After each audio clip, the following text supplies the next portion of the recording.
नमस्कार विद्यार्थी मित्रों, ऑनलाइन शिक्षण में आप सबનું हार्दिक स्वागत है। विद्यार्थी मित्रों, लास्ट पीरियड ની અંદર આપણે ધારા અને મિલાવવાના દાખલાની ચર્ચા કરતા હતા। આ દાખલાની અંદર આપણે વેપાર ખાતું, નફા નુકસાન ખાતું, નફા નુકસાન ફાળવણી ખાતું, ભાગીદારોના મૂડી ખાતા અને પાકું સમયનું બનાવ્યું હતું, જેની અંદર આપણે રકમમાં 81 ને 82 માં પેજ ઉપર વેપાર ખાતું, નફા નુકસાન ખાતું આવ્યું, 82 માં પેજ ઉપર આપણને પાકું સમય આવ્યું અને નીચે 6 હવાલા આપ્યા। તો કે આપણે વેપાર ખાતું અને નફા નુકસાન ખાતું કમ્બાઈન આપ્યું છે, તેમજ પાકું સમય આને ધ્યાનમાં લઈ અને જે હવાલાની અસર નથી કરતી એની એક એક અસર આપણે એની દેખાતા દોરી। અત્યારે મેં અમુક પૂછી નાખ્યા છે નફા નુકસાન ખાતાનું ઉદાહરણ મિલકતના બધું, કારણ કે અંદર ન સમય આપણે હવાલા પ્રમાણે બાકી છે, તો તમે એ જ દાખલાની અંદર જે આપણે એક એક અસર આવી હતી, એટલે કે વેપાર ખાતું અને નફા નુકસાન ખાતામાં ઉધારમાં જે વસ્તુ હતી, સેમ્પલ એક્ઝામ્પલ કે એમાં આપણે વેચાણ માલની પરતને બતાવી દીધી, પછી ઓફિસ ખર્ચા,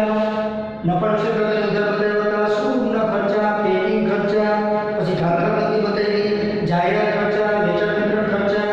નાણાકીય ખર્ચા, પેટ્રોલ ખર્ચા, ખર્ચા બધા બતાવ્યા હતા, પગાર નતો બતાવ્યો, હવાલો હતો, પછી વેચાણ બતાવ્યું અને પરચુરણ આવક અને ઘાલખાતી બધી એમને રહી। એ સિવાય આપણે પાકા સમયમાં તો કે મૂડી, તો કે બાકી આવેલા મૂડી ખાતા જમા બધી ઉપરની ઉધાર બાકી એટલે વધારે લીધો હતો, તેમજ લેણદારોને આપણે ઠીક કર્યા હતા કારણ કે હવાલો હતો એ બાકી રહેતો હતો, અને પછી દેવી મૂડી લીધી, મૂડી દેવા બાજુ કારણ કે મૂડી દેવામાં જ છે, મિલકત લેવામાં તો કે આપણે પ્લાન્ટ યંત્રો, ફર્નિચર એ બે લખીને કરતા, પછી રોકડ સેલર, બેંક સેલર ને લેણી મૂડી, એ સિવાયની વસ્તુઓ વિદ્યાર્થી મિત્રો બાકી હતી અને એક હવાલો આપણે પહેલો કર્યો હતો, કયો? મૂડી પર 5% વ્યાજ ગણવાનું રહી ગયું, તો એનું આપણે એનો કેસ મૂડી પર વ્યાજ 1,60,000 ના 5%, 8,00,000, 1,20,000 ના 5% એટલે 6,000, આ બેની બીજી અસર આવી હતી આપણે નફા નુકસાન ફાળવણી ખાતામાં ઉધાર બાજુ। તો હવે આજે બાકીના હવાલાઓની ચર્ચા કરશું। આ મેં તમને આગળના જે પીરિયડ તમને યાદ કરાવ્યું। હવાલા નંબર 2, મકાન પર 10% ઘસારો ગણો, તો તમને પાકા સમયમાં 82 માં પેજ ઉપર મકાન આપ્યું 2,40,000, મિલકત લેણા બાજુ અંદર રાખશો, મકાન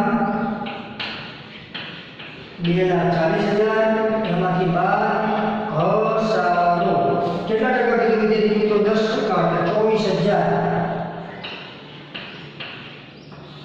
તો તમારી પાસે કેલ્ક્યુલેટર હોય જ, 2,40,000 માંથી 24,000 કાઢી નાખો,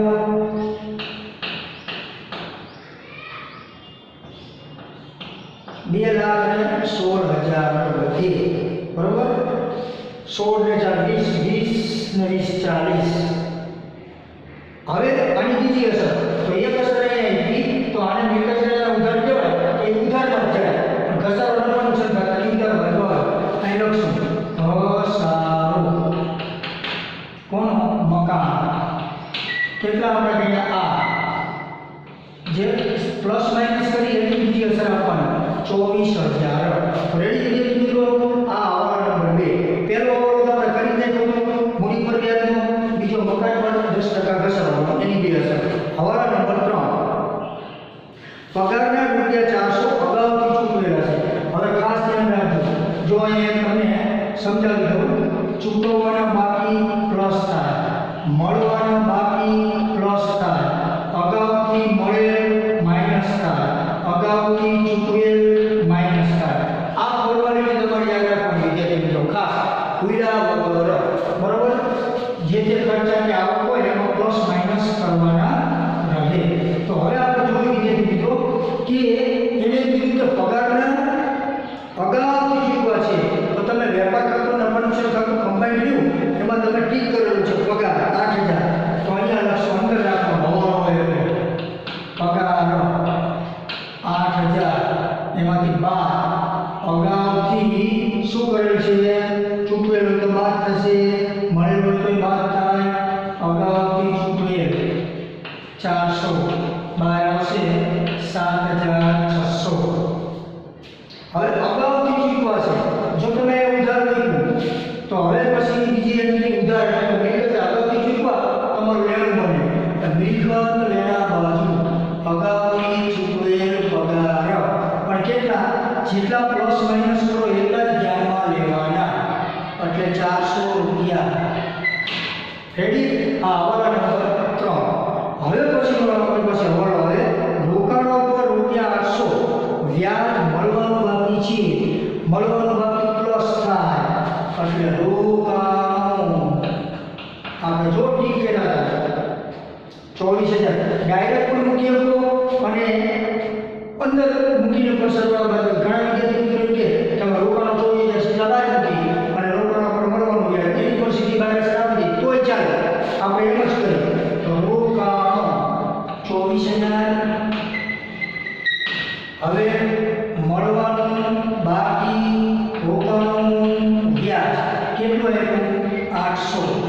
આની આપણે બીજી અસર આપશું મળવાનું બાકી આપણે આવક કહેવાય એટલે રોકાણનું વ્યાજ કેટલી હવાલાની જેટલી રકમ રહી એટલી લેવાની 800 રૂપિયા રેડી ચોથા પાંચમા હવાલામાંથી ખાલખા દનામાં 1200 રાખવાની ખાલખા કે ખાલખા દનામાં દેવાદારો ઉપર ગણાય દેવાદારો આપણે રકમમાં મિલકત કરવામાં આવ્યા છે વિદ્યાર્થી મિત્રો 56000 તો હવે મારે ફરી અહીંયા સમય એટલે હું શું કરીશ આ વિગત થોડી પૂછી નાખીશ તમારે ધ્યાનમાં જ રાખવાનું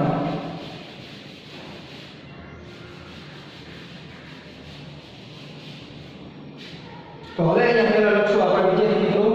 દેવાદારો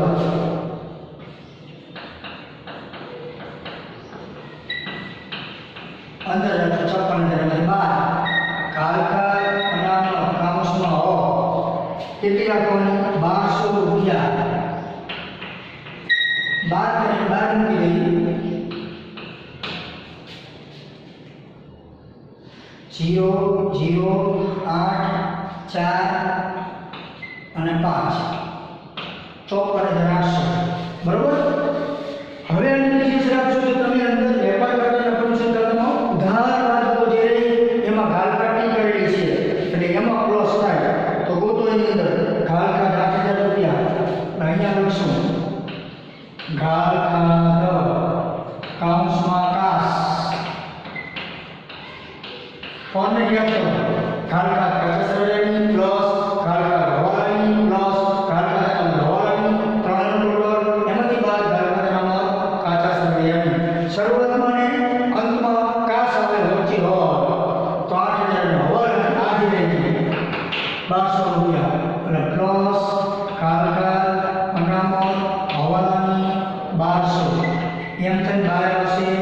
9200 રેડી આમાં બીજું કંઈ નથી અને છેલ્લો કે ઉધાર ખરીદી 1600 નોંધવાની બાકી છે તો કે વેચેલ માલની પત્ર અહીંયા નહીં નોંધેલ ખરીદી ગણાય પ્લસ નહીં નોંધેલ ખરીદી કેટલી નોંધવાની બાકી છે ઉધાર ખરીદી 1600 વેચેલ માલની પત્રમાં ઉધાર ખરીદી પ્લસ થાય ટોટલ આપણે લઈ લઈએ મિત્રો તો 4,65,600 એક અસર થઈ બીજી અસર તો કે લેણદારોમાં પ્લસ થાય એટલે અહીંયા લખશું લેણદારો અંદર આપ્યા આપણને 32,000 એમાં પ્લસ નહીં નોંધેલ ખરીદી કેટલી આવી 1600 ટોટલ આપણે બહાર આવશે 33,600 રેડી હવે વિદ્યાર્થી મિત્રો અહીંયા આપણે ઓલરેડી બધી જ વસ્તુઓ લઈ લીધી હવાલા પર લઈ લીધા તો હવે પ્રશ્ન ઊભો થાય ટોટલ મારવાનો બરોબર એ તમને હું સમજાવી દઉં કે ટોટલ મારી અને કેવી રીતે બેલેન્સ શીટ મેળવવાનું હોય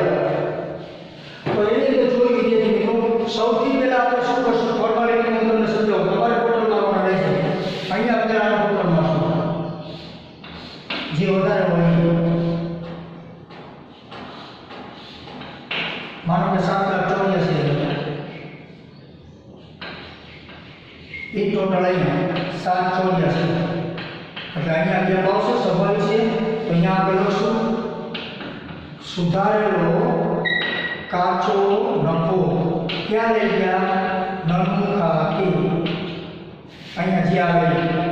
અહીંયા ઉત્તર બાજુ નીકળ્યા તો હંમેશા એની જે ખાતું હોય એવી દિશા લાવવાની અહીંયા લાવશો આપણે એટલે સુધારેલો કાચો નફો વેપાર ખાતેથી લાવ્યા અહીંયા લખશું આનો ટોટલ મળશું એ ટોટલ અહીંયા લખશું એમાંથી ઉત્તર બાજુની વસ્તુ બાદ કરશું જે આવે એ સુધારેલો કાચો નફો નમુ ખાતે લઈ ગયા અહીંયા લાવશું વેપાર ખાતેથી લઈ આવ્યા હવે આનો ટોટલ મળશું આપણે જેનો ટોટલ વધારે આવતો હોય એ ટોટલ તમારે વિદ્યાર્થી મિત્રો મારવાનો માનો કે આ જમા બાજુનો ટોટલ વધારે આવ્યો તો એ બે બાજુ ટોટલ લખશું અહીંયા એ ટોટલ અહીંયા એમાંથી ઉધાર બાજુની જેટલી વસ્તુઓ રહી એ બધી બાદ કરી નાખવાની એટલે તમને અહીંયા અગિયાર આવશે જો ઉધાર જમા બાજુનો સરવાળો વધારે આવે તો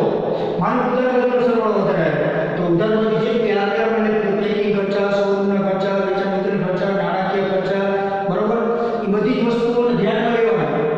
અને ઉધાર બાજુનો સરવાળો વધારે આવે એના મૂકશો એમાંથી જમા બાજુની વસ્તુ બાદ કરશો અહીંયા બે પાક ગેરંટી લઈશું આપણે ચોખ્ખી ખોટ નાનું કારણ બધા લઈ ગયા પણ જો જમા બાજુનો ટોટલ વધારે આવે તો એમાંથી ઉધાર બાજુની વસ્તુ બાદ કરો અને અહીંયા જે નીકળે એને કહીશું આપણે ચોખ્ખો નફો નફા નુકસાન ફાળવણી ખાતે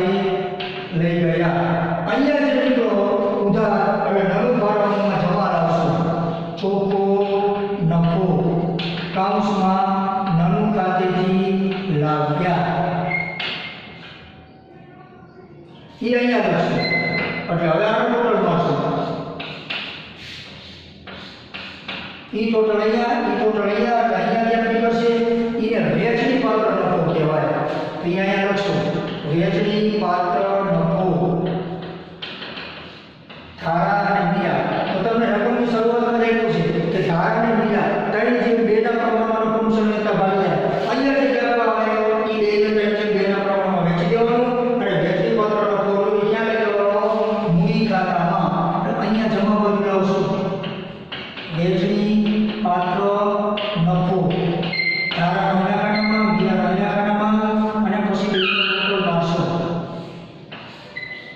હંમેશા મૂડી ખાતામાં ઉધાર બાકી જ આવશે એટલે તમે એ નફો આ રીતે અહીંયા લાવશો અને અહીંયા ધ્યાન નીકળશે તમારી પાસે કેલ્ક્યુલેટર હોય મેં તમને સંપૂર્ણ સમજાવતો દઉં છું કે જે બધું ટોટલ આવે એ ટોટલ લગાવવાનું ઉધાર બાકી સુધારેલો કાચો નફો એ અહીંયા જમા લાવવાનો ત્યાં જ જમા બધું વધારે સરવાળો આવે તો ઉધાર બાકી આપણે ચોખ્ખો નફો અને ફાળવણીમાં લાવવાનો એ અહીંયા લાવવાનો એ ટોટલ મારવાનો જમા બાજુ વધારે ઉધાર બાકી બાદ કરો વેચની પાત્ર નફો પ્રમાણ આપ્યું છે નવા આપ્યું તો સરખી છે એ વેચી અને વેચની પાત્ર નફો અહીંયા લાવવાનો અહીંયા વેચની ખોટ નીકળી હોય વેચની પાત્ર અહીંયા લાવવાનો મૂડી ખાતું છે એટલે હંમેશા ઉધાર બાજુ જેટલી કરશે એટલે અહીંયા લખશું 31 બાકી આગળ લઈ ગયા ત્યાં મૂડી દેવા બાજુ અને અહીંયા ઉધાર બાજુ જેટલી બાકી જમા હોય જમા એટલે મૂડી દેવા અહીંયા લખશું મૂડી ખાતા ધારા અને મીરા એ બેના પૈસા લખી ટોટલ આવે એને અહીંયા લખશું કયા આ બાજુની જગ્યા પર હોય આ જમા બાજુનું ટોટલ જે હોય અહીંયા લખશું અહીંયા લખશું એમાં ત્યાં બાદ વસ્તુ લખ્યા આમાં ત્યાં બાદ વસ્તુ લખ્યા એ બે ત્યાં બાકી આગળ લઈ ગયા અહીંયા લાવશું અને પછી બીજા મિત્રો બેલેન્સ શીટનો તમારે સરવાળો મેળવવાનો જો બે બાજુનો સરવાળો મળી જાય તો આપણો દાખલો પૂરો છે બરોબર તો વિદ્યાર્થી મિત્રો આપણે આજના સેશનની અંદર ખાતાઓની રીતે બંધ થાય અને હવાલાઓ અને ધ્યાનમાં લીધા હવે પછી